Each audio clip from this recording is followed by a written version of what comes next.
मकर संक्रांतीनिमित्त असंख्य महिलांनी दहिवडीचे सहाय्यक पोलीस निरीक्षक अक्षय सोनवणे यांनी नेमलेल्या चोख बंदोबस्तामुळे सीतामाईच्या चरणी निर्विघ्नपणे पतीच्या आयुष्यवाढीसाठी आणि सुखी संसारासाठी वाणवसा घेतला।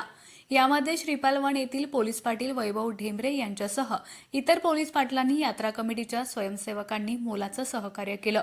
दहिवडी आगाराकडून कुळकजाई येथील सीतामाईला जाणाऱ्या महिला भाविकांसाठी जादा बसेचं नियोजन करण्यात आलं होतं।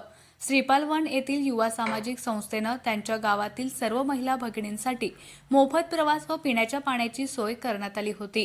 कुठेही चोरी भांडणे यासारखा अनुचित प्रकार घडू नये यासाठी पोलिसांकडून चोख बंदोबस्त तैनात करण्यात आला होता।